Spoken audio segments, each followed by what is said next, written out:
Oh, cut it out. Oh, thank you. Wow. Wow, thank you. Thank you so much. Yeah, I know you only did that because Rick said, I know. And thank you, Rick. Nice to see you again, Rick. I don't, what is this, the third time I guess I've been here with you guys? I always have a fabulous time when I come out, but I always get lost. I mean, I was driving for about 15 minutes in your parking lot, and I was told that there was a special parking place just for me. They said, just find the parking space that has the label guest speaker on it, right? I never found the parking space. In fact, most of the time I was driving, I couldn't even see the worship center. I parked by a yurt in Tibet. And then I took the Trans-Siberian Railway and headed for the horizon to the glow. You know, in the last 20 years, I've experienced a kind of a seismic shift in my own thinking about how evangelism works. And there, in a certain sense, and I'll need to qualify this in a few moments, but in a certain sense, I don't do evangelism anymore. But you think about how evangelism usually works, or how we think about it, all right? We think about, we should go out and do some evangelism. Let's go out and share on the beach or on the street, or we'll take some tracts, or we'll take some flyers, or maybe when our friends come over, we'll plan to talk to them about our convictions, which all this is fine. But just think about how we think about it. We think about evangelism as an event. And what's the goal of the event? Well, the goal of the event is to communicate the gospel and then hopefully get someone to respond to the gospel.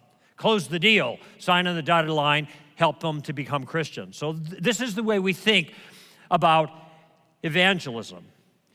That's what changed for me about 15 years ago. And what I'm about to say may surprise some of you. But let me just lay it out and then try to defend it, and we'll move forward and see what you think about it. I almost never have it as a goal. I've been a Christian 41 years and like 3 weeks. And I have been an active Christian that whole time, engaged in trying to make a difference, being faithful for the kingdom. Yet I almost never have it as a goal. I don't actually ever have it as a goal when I'm involved in a conversation that I hope will maybe lead to spiritual things. Somebody I meet on the airplane, in a store, a waitress at a restaurant, friends, whatever. I never have it as a goal to lead that person to Christ. Boy, that's different, isn't it? In fact, I don't even have it as a goal to get to the gospel in the conversation. Now, do I want that person to come to know Christ? Absolutely. Do they need the gospel in order to be able to do that? Sure, the gospel is the power of God to salvation to everyone who believes. I understand that, but I know in our culture right now, things have changed so dramatically in the last 20 years that the style of evangelism that I was brought up with in the Jesus movement when I became a follower of Christ, it is not appropriate for our culture hardly anywhere anymore for a couple of reasons. For one, people don't understand our message. We talk about Jesus, we communicate the words that we understand in terms of the gospel, and they don't understand those words. They just don't get it. I told somebody that Jesus died for his sins, and the guy said, gee, I'm sorry to hear that. Has he gotten better? You know, he did not understand at all. And I think sometimes we actually aren't able to explain it well because we don't have a very deep understanding of that either. So that's one problem with kind of getting to the gospel quickly. Another problem is that we've gotten a lot of bad press in the last 20 years, and it's bad press that I don't think we deserve. But it's out there, okay? I'm not saying this to be whining or complaining. I'm just saying I understand what we're up against. About 5 years ago, I got a call from Newsweek or one of the, I think it was U.S. News and World Report. They did an interview with me on the phone, reporter. Actually, we talked a lot longer than he thought, maybe about an hour and 15 minutes, got lots of good stuff that never, not a word, made it into the article. But I had raised the point with him. He had an agenda, and he asked me, why is it that you Christians only talk about abortion and homosexuality? That's all you guys care about. And this was right after Katrina. I said, that isn't all we care about. That's all you write about. I'm in a different church every single weekend, and in every church I'm in, they are sending people all over the world, just like your church is doing, to make a difference in the lives of those in need. Everybody was doing something, and Katrina, you know that. But where was the big cover story in Time magazine about that? It wasn't there. Now, I don't expect to get the good press. I just don't expect it. The world isn't like that. Jesus said, they didn't like me, they're not going to like you. So I understand that. But what you do need to understand is this is what we're up against, okay? So that's another problem, kind of getting right to the gospel. Finally, if I told you that what was expected of you in doing evangelism was to make it as a goal to get to the gospel, try to close the deal, sign on the dotted line, you'd smile and say, praise the Lord, and take notes, and then you wouldn't do it. And I know why you wouldn't do it. It's because the idea of going that distance is just really discomforting. It scares you, and I understand that. I am sympathetic to that idea. But because it scares you, if that's what you think is expected of you, you never get off the bench. And then you feel bad about not getting off the bench, and then the work doesn't get done. And so what I did in my own life is I kind of had an epiphany. And I'm just going to tell you what that is, because this you can take to the bank if you think about the consequences. Evangelism focuses in on harvesting, by and large. This is our attitude, our perspective. I realize, though, and here's the epiphany, that before there can be any harvest, there has always got to be a season of, let's just call it gardening. Huh? Let me say it again, because it's really important. Before there can be a harvest, there's got to be a season of gardening. Do we need harvesters? Absolutely, we need harvesters. When the harvest is ready, when the fruit is ripe, actually harvesting is easy. You bump up against the fruit, it falls into the basket, wow. But in order for fruit to be ripe, there's got to be gardeners that aren't harvesting, they're gardening. And I have a suspicion that most of you, and I know me, are not harvesters. I suspect you're gardeners, and you never thought of yourself as a gardener, and so you never got off the bench to be part of the whole enterprise, playing an absolutely vital part that you need to play in order for there to be a harvest at all. Now, with that little insight in mind, I just want you to think about John 4, which I had not really noticed this quite this way until about a year ago. I know in Corinthians, Paul says that we should, Paul planted, Apollos waters, God causes the increase. So we've got that agricultural metaphor working there, and we understand, okay, yeah, some people plant and water. But in John 4, this is the woman at the well. Jesus is talking with her. They have their conversation. She goes away. The disciples come back. They got some food for Jesus. And Jesus says, you say there are 3 months or 6 months, and then comes the harvest. I say to you, look, the fields are white with harvest. Now, I personally don't think that Jesus meant there that every field is always ripe for harvest, because that simply isn't the case. But that field was ripe for harvest then. In fact, he was probably looking across the field at the people coming, being brought by the woman that Jesus had talked to, and there's the white robes flowing as they come across the field. So there's a visual he was trading on. And then he says this, you are about to reap where you did not sow. Catch the two groups, reapers, sowers, harvesters, gardeners, so that the one who reaps and the one who sows can rejoice together. Jesus is acknowledging the role of the team, and that the team isn't just harvesters. The team includes those who sow as well, and I suspect there are many, many more sowers, gardeners, than there are harvesters, and that means if you're uncomfortable with the idea of closing the deal, that means there's a place you still can play. And so I adjusted my goal. I don't try to close the deal. That's not what I'm after now. What I'm after is something different. I was at Texas A&M about 4 weekends ago, and I gave a talk to the audience, and I started my talk in the same way that I start every talk with a secular audience. I mentioned that I was a follower of Christ, that my life has been deeply changed by an ancient teacher. His name is Jesus of Nazareth. But I wasn't there to convert them. Kind of feel a collective sigh of relief, right? I said, no, I have a more modest goal, I told them. I just want to put a stone in your shoe. Right? I want to annoy you in a good way. So they're chuckling like you are because they expect a Christian to annoy them. So I said, okay, I'm your guy. But you'll thank me for it. I want you walking out of here, I told them, with something I said kind of sticking there and bothering you, because I'm convinced that Jesus of Nazareth is worth thinking about.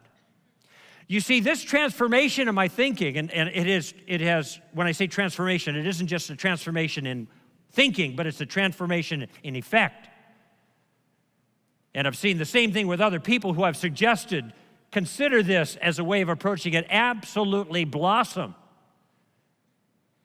This change reflects for me the difference between thinking of oneself as an evangelist. For a lot of us, that's kind of an uncomfortable thought, right? Evangelists are great, thank God for them, but most of us don't think of ourselves like that, but we think we're supposed to be, and so now we just feel bad. I don't think of myself as an evangelist, even when I'm doing evangelism.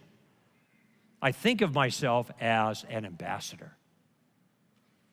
Because an ambassador is an entirely different way, it seems to me, of approaching this enterprise. I don't try to close the deal. I try to put a stone in someone's shoe as Jesus' representative, as his ambassador, and I'm going to spend the rest of the time that we have together talking specifically about that notion. So I'd like you to turn in your Bibles to 2 Corinthians 5 and verse 20, because this is the passage that we are going to kind of springboard off of by way of application. And while you're doing that, I know there's a question that's coming to some of your minds based on what I just said. Because I just said that I don't even do evangelism anymore. I don't think about closing the deal or leading people to Christ. And what you're wondering is, does this guy ever get to the gospel in his conversations with people, you know? Where does the gospel proper fit into the way you approach things as an ambassador? So let me answer that question real quickly to set this concern aside. Here's my response. And actually, in the next service, I'm going to go into a lot more detail on this. My response is, I get to the gospel whenever I want. And what I mean by that is, I don't feel artificially forced to squeeze the gospel into every circumstance, whether it seems appropriate for the nature and the flow of the conversation or not. I have as a commitment, front and center, to be an ambassador for Christ. I'm out there, I'm not hiding in the closet. This isn't an excuse for me to do nothing. This is a rationale to change an approach so I'm more effective, and hopefully encourage you to be more effective as well. So that now I am more alert to circumstances, trying to know how I should respond to each person. Colossians chapter 4. I'm seasoning my words with salt. I'm trying to conduct myself with wisdom in every enterprise. And when the circumstance seems to be appropriate to bring some particular piece of the gospel into the discussion, I'm there. And other times when it seems like something else is necessary, maybe some pre-evangelism, I'm there too. I want to be shrewd and wise in the way I engage. Okay, so with that in mind, let's look at 2 Corinthians 5:20. Here's a place where Paul just states clearly, we are ambassadors for Christ. As though God were speaking through us, we beg of you on behalf of Christ, be reconciled to God. All right? Now, in this sentence, verse, sits in a paragraph in which the word reconcile appears 5 different times. So we know Paul is talking about this whole enterprise of bringing the world back to him and under his proper authority and into his kingdom as a part of his family. That's what this is about. And so Paul understands that he is a representative of the sovereign. Notice that Paul says that we already, as followers of Christ, already are ambassadors. Whether we know it or not, whether we think about it or not, we are already representatives of Christ, for good or for ill. Now, I've been here before, but for some of you, you have no exposure to stand to reason. And so whatever you get tonight is going to be stand to reason, for good or for ill. That is, if you like me, you'll generalize to the organization that I represent. And if you don't like me, you'll generalize to the organization I represent. I mean, that's the way that thing works. Did you ever think that you might be the only living Bible that some people ever read? You're it. You're God, you're Jesus, you're Christianity. They know of you as a Christian, and they are drawing conclusions already about your sovereign based on your behavior, how you talk, how you act, how you engage. When I realized that, it kind of occurred to me, maybe I ought to pay some attention to being a better ambassador. I started asking myself the question, what is the message that I am communicating right now as a follower of Christ? So I got my ironing board out at the hotel I'm staying at about 2 hours ago to iron up. And on the bottom of the ironing board, you know, I have those things, they have little plastic things on the corners there. One of the plastic things was missing. Now, I don't know about you guys, but that really bugs me. I mean, ironing boards are shaky enough as already, right? And now that thing is missing. Actually, it's no big deal, but it did bother. I could have said, hey, my ironing board's. But you know what? I'm a guest of Saddleback at that hotel. I'm a follower of Christ.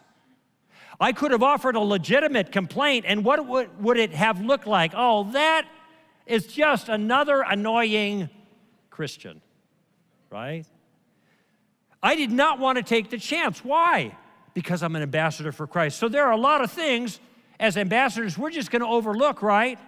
Even if they're justifiable concerns, because we want to represent our sovereign well.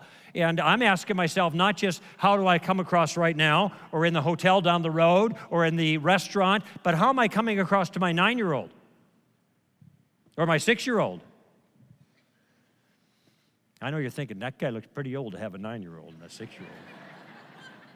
Well, I'm 64, so you can pray for me. They're pretty good kids, though. And people say, yeah, wait till they become teenagers. Ooh. I say, if I'm lucky, I'll be dead by then. No, I have to think about that with my wife. What am I communicating about God in this moment as an ambassador everywhere? So ambassadors are 24/7, all right? We are ambassadors for Christ. It's as though God were speaking through us. And I thought, well, if I was a president and I had to choose an ambassador, what kind of ambassador would I choose? What traits would I be looking in an ambassador? And as I thought about it, and if we had all day long in a smaller group, we could take recommendations from the audience and write down qualifications, characteristics of things that you think would be good for an ambassador representing you to have. But you'd notice that they would fall into basically 3 different categories. The first thing is you'd want your ambassador to know something. That is, you're communicating a message, you'd have to know the message, right? So the ambassador would have to know something about the message you're trying to communicate, but what if you're sending the ambassador, say, to France? What might it be good for your ambassador to also know? Bonjour, something, a little bit of French, or a little bit of French culture so he could blend in a little bit more. Okay, so there's a knowledge component. But you realize your ambassador needs something more than that. They need to be able to maneuver in a way that is effective in conversation. So what's another word for an ambassador that starts with a D? Diplomat, right. Now, what's it important for a diplomat to be? Diplomatic, yeah. See, now you know what I'm talking about. There's a way in which we need to take the information and maneuver effectively and diplomatically in conversation so it has the appropriate effect. But what if it turns out we're choosing somebody that has the knowledge we need and has the ability to tactically maneuver with wisdom, yet ends up being a womanizer or a drunk or just plain rude, now you can see that that person's character is going to undermine the enterprise. So this is what's necessary in a good ambassador. Even if you were choosing somebody, this is what you'd be looking for. Knowledge, wisdom, character. Now here's the way it stands to reason that we characterize those three things, because our organization is all about producing a certain type of individual that we call an ambassador. We say knowledge is an accurately informed mind. An accurately informed mind. Wisdom is an artful method. And character is an attractive manner. Knowledge and accurately informed mind, wisdom and artful method, character and attractive manner. And all I want to do here with the little time we have left is try to give you some concrete examples about how you might begin incorporating those the particulars into your life in each of those three areas so you can be a better ambassador for Christ. And by the way, this is an effective little motif for assessment, isn't it? You have an engagement with somebody, and after you're done, you're talking about spiritual things, whatever, and you think, man, that did not go well. Well, what went wrong? Was it a knowledge issue? Was it a maneuvering tactical issue? Was it a character issue? Now you've got a way to assess and a way to think about how you might grow and be more effective. So let's say something about knowledge. Knowledge and accurately informed mind. And here I mean an accurate grasp of the foundational concerns of the message, particularly as they apply to the culture. So we've got a message, we're in a culture, we've got to be able to speak this message in a way that makes sense to the people that we're speaking with. And broadly, I think this requires attention to two critical areas. Let's just call them the answers and the questions, all right? Make it real simple. The answers and the questions. We got to know the answers. Now, the answers, I mean, when I talk about the basic answers regarding the gospel, one would think that this is pretty straightforward, and I think it is, but I just have to say, and I'm not trying to beat up on anybody, I'm just making a reflection. My observation is that the body of Christ is woefully deficient in their ability to communicate the basic view of the world of reality from a Christian perspective in language people can understand. It troubles me when I talk with them. In fact, I think a lot of folks have difficulty with their own Christian life because they don't understand Christianity, which is to say, by the way, they don't understand reality, because Christianity is a picture of reality, okay? I'm working on some material right now. It's called Credo.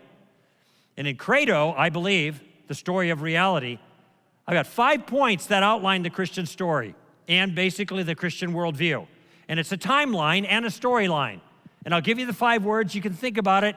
I don't have to even teach on it, because when you get the 5 words, you'll be able to see how this works as a plot line of the Christian story. Here are the 5 words: God, man, Jesus, cross, resurrection. Let me say it again. God, man, Jesus, cross, resurrection. You see there's a temporal order there, right? There's also a logical order.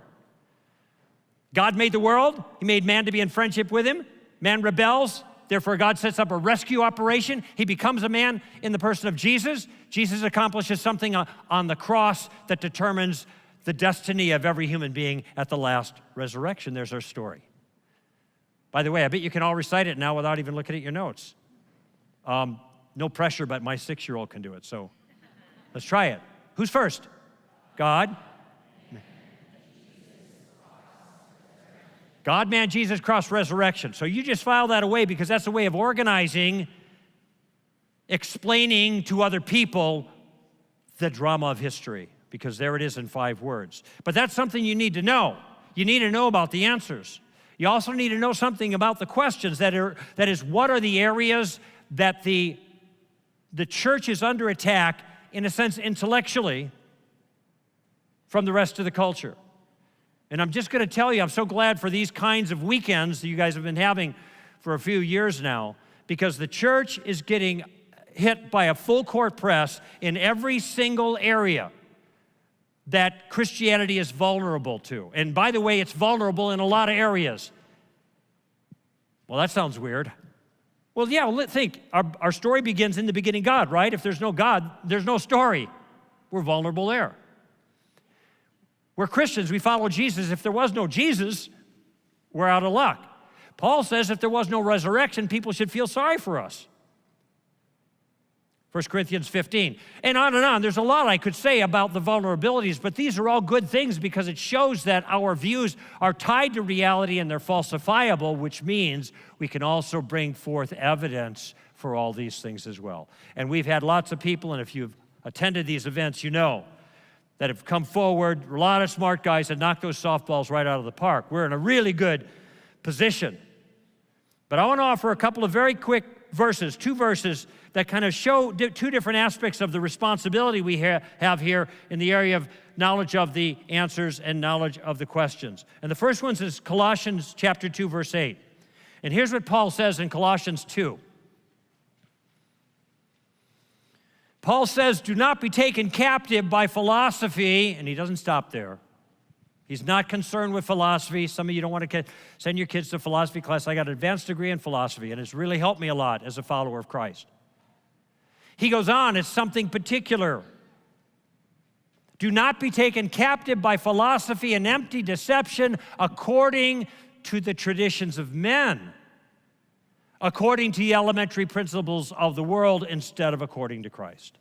Paul's concern is philosophies of the world, philosophies of men, ways of looking at reality that are different from the way Jesus saw reality. And by the way, Jesus got it right. And all opposing views are wrong. But he's telling us, be careful because these things can creep in. Notions like relativism or materialism. And I don't have time to talk about all those things right now, but in materialism, I don't mean going to the mall too much. That might be a problem, but that's not what I'm talking about. I'm talking about the idea that nothing exists except for physical stuff. These are things that Paul says, be careful of these. Be on your guard. Be on the defense that it doesn't begin to influence you and start twisting your understanding of reality. But he also says not just be on the defense to guard against it, he also says in another place be on the offensive. And you find this in 2 Corinthians chapter 10, I think, verses 3 through 5. There it is, yeah. 2 Corinthians 10, 3 through 5. And here's what Paul is talking about spiritual warfare here, and he's talking about the weapons that we have. And he says, our weapons are not of the flesh, but they are divinely powerful. Well, that's good. Glad for that. What weapons are those? And he says in the next verse, we are tearing down speculations. What's a synonym for speculation? Theory? We are tearing down speculative theories in every lofty thing raised up against the knowledge of God. And we are taking every thought captive to the obedience of Christ. And what Paul is talking about in this passage, I think, is that the weaponry that we have that is spiritually powerful is the weapon of the truth up against the false ideas of the age, which we are to not be taken in by, Colossians 2, but rather oppose and tear down. Now, the tear down language is vital language. That's what's done to the ideas. It isn't what we do to the people who hold the ideas. I'll be getting to that in just a moment. So in this area of knowledge and accurately informed mind, we want to have a knowledge of the answers, get our foundational stuff correct, and knowledge of the questions, be aware of the challenges in the culture that keep people from taking our point of view seriously. And then Paul says, don't you be taken in by those things, but rather try to position yourself so that you can help people to see how foolish those ideas are themselves. And here I'm just going to recommend, since I'm standing in front of you, str.org. Stand to Reason's website, but there are a whole bunch of other websites around that you can jump off of. Websites of people that have been on this stage in the past, because we've got an incredible team of people who have gone through the issues, and there is not a challenge or an issue that has not been answered in a powerful way that has come against Christianity. The answers are out there. You just need the gateway to find them. str.org might be a good gateway for that. Knowledge and accurately informed mind. How about wisdom and artful method? And here I mean a skillful and tactical and fair and diplomatic use of the knowledge. That is, you're taking the knowledge you have, knowledge of the truth, knowledge regarding the challenges as well, and then as you're in conversation, you are maneuvering with that information to have the most profound effect that you possibly can based on the skills that you have, the time that you have, the circumstance. Remember, your attitude is be an ambassador and do what? Put a stone in their shoe. You just want to get them thinking. And if I can get them thinking, I'm happy. If I just give them something to think about, I don't have to give them too much. I'm part of a larger team with you guys, and God can pick it up from there. So I'm going to try to maneuver in conversation. And there are actually two things here. One, I've already mentioned the maneuvering, and the other one is clarity of our message. Now, next service, I'm going to spend the whole service talking about maneuvering. Okay, so I hope you come back. But if you don't, too bad. Because I can't say much about it now, but you can read about it right here in this book. It's called Tactics, a Game Plan for Discussing Your Christian Conviction. And this whole book is about maneuvering with wisdom, all right? There's a whole stack of them out there. I'll be out there after the service signing some if you want to take a look at it. This was not like a cheap marketing trick. I just have a limited amount of time, and I do think you'll benefit from it. But I'll tell you the key, and what I'm going to give you next service, and here's my promise, I will give you a game plan that will allow you to converse with confidence in any situation, no matter how little you know or how talkative or educated or aggressive the other person happens to be. I will fulfill that promise within 40 minutes. I promise you. In fact, I did it here about 3 years ago, or maybe it was 4 years ago, but we forget, don't we? So I'll do it again. But the key to that game plan, I'll give you a clue, is asking the right questions. We'll go in detail on that next time. In fact, tomorrow morning, the first service, I'm going to be doing the exact same talk, all right? Take a tip from Lieutenant Columbo. That's what the talk is titled. So that's next hour and tomorrow morning. But I do want to say one other thing about wisdom here. There is that maneuvering tactical element. I'll get into more detail later about that. But I want to talk about speaking clearly, because this to me is a real serious concern. Christians have a very difficult time talking about their convictions without sounding like a religious weirdo, okay? And what ends up happening when other people hear all this religious noise come from, that's what it amounts to them, is just religious noise, okay? Now, I just got off of an airplane a couple of days ago from Kentucky. And when I got on the airplane, you know what the flight attendants always say, right? Here's what they say. Blah, blah, blah, blah, blah, blah, blah, blah, blah. Okay, nobody's listening, right? Because they've heard it before. It's just flight attendant noise. Unless you go on Southwest.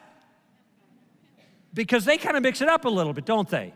All right, everybody, come on, find your seat, sit down, shut up. You, put that out. You know.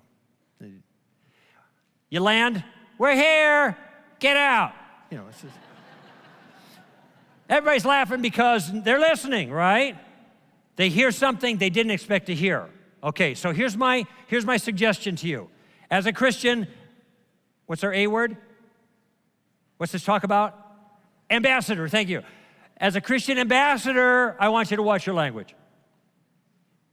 I don't mean not using dirty words. I hope you're not doing that anyway. That's not what I'm talking about. I want you to be aware of the religious words that pepper your language when you're trying to communicate something about your convictions. Notice I didn't say faith. but I said convictions. Why? Because I got rid of the word faith. I found a synonym that didn't sound overused. I don't talk about somebody having faith in Jesus. When I say faith, what people hear is blind, leap of. That's what they hear. They automatically insert those words. I don't want them to do that because my trust in Christ is not based on a leap, a blind leap. So I find different words like trust. I find different words like conviction. I find different words like sovereign, like we are rebels against the sovereign, and the sovereign's angry, and we're guilty of sedition. Even when I talked to that audience there in Corpus Christi at Texas A&M a couple of weeks ago, no religious language. I avoid it like the plague because I don't want people to yawn when I start talking about those things. Oh, more religious noise. I want them to sit up and take notice because they haven't heard it quite like that. Why did Jesus of Nazareth come? He came because God initiated a rescue plan. Never heard that before. Now I've got a listening audience, okay? So I want you to watch your language in that regard as a good ambassador for Christ. Knowledge and accurately informed mind, wisdom and artful method, character and attractive manner. And here again we have two things. And I think this is an area that Christians have fallen down on a bit in the past. In two extremes. In the area of character, and here I mean an attractive, a mature expression of warmth, attractiveness, personal depth. Whoa, what have we done wrong? We're either too naughty or too what? Or too nice. We're either too naughty or we're too nice. Now, guys like me who like to jabber about our convictions and carry on apologist types, strong opinions, think we're right, usually are, we have a tendency to get a little too aggressive. We're looking for a fight. We want to show people they're wrong. No nudging out here, but you know who you are. Some of you are married to people like that. I don't want to get in a fight anymore. That's my tendency, but my role here is this. If I get in a fight, if I get angry, I lose. Okay? What if I don't get angry, but the other person gets angry at me? If I don't get angry and they get angry, I still lose. If anybody gets angry, I'm going to lose, right? So I'm going to try in my engagements to keep people from being angry, or else I'll lose. Now, that's a good virtue to develop. It takes time, and it's a good principle for marriages as well. Anybody gets bad, you lose. But it's a lot harder to do in marriage than it is in evangelism, but it's a good principle for life, okay? No, I don't want to be a bad guy. I mean, some of us look like we've been weaned on a pickle, We're crabby and not so much in this church, and I have to say this. I tip my hat to you guys. This is a happy church. And I don't mean that in a disingenuous way. I love coming here because they're just a good vibe, But, then we leave. We go to the restaurant. What happened? And so we have to be careful of that. Sometimes we're overly dogmatic. Why can't we sometimes say, that's a good point? To the detractor, the other side, that's a good point. You got me there. Do you think if you give a good point to the other person that maybe next round they'll give you a good point? They'd be more inclined to do that if your point is good? Sure. You want to try to encourage a genial kind of environment. That's basically what we're after here, okay? So being able to say, that's a good point, or maybe even say, I could be wrong. Do you think you could be wrong on anything? I could be. In fact, I know I'm wrong on all kinds of things. I just don't know the things I'm wrong on, but I know that. So wouldn't it be a good thing in conversations to be able to say, I could be mistaken on that.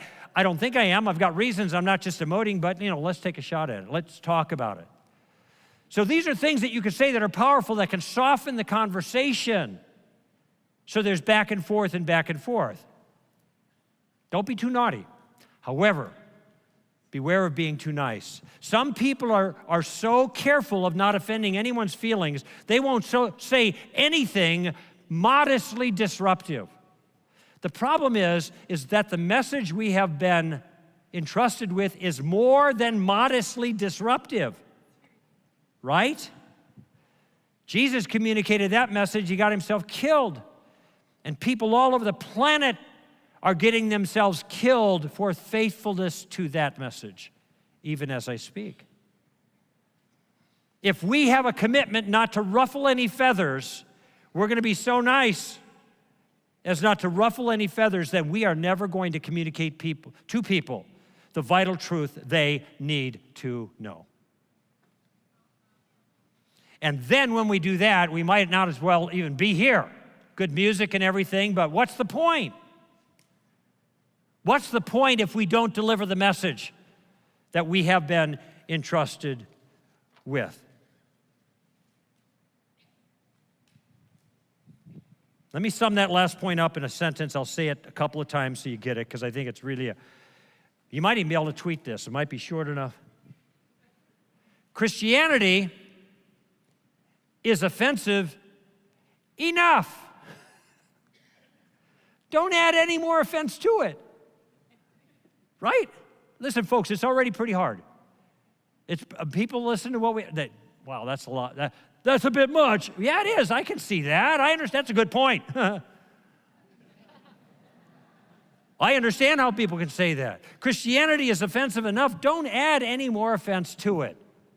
However, we cannot remove the offense that's inherent to the gospel, can we? If we remove the cross, trying to make our religion kinder and gentler, we have nothing left to say. We make Jesus into ice cream out of insulin, and it's over with. We cannot remove the offense that's inherent in the gospel, because we're ambassadors. We're God's voice on this planet. And to be effective at that, pay attention to three areas: knowledge, an accurately informed mind; wisdom, an artful method; and character, an attractive manner. Father, I'm so thrilled to be part of this church tonight, to be able to talk about these points that have been significant, not only changing my life and ordering it so I could be more useful to you by your grace, but so many others who found their places as gardeners, putting a stone in people's shoes, making a difference as ambassadors for Christ. Multiply your grace towards us here at this church for the cause of Christ and for the cause of the kingdom. Amen.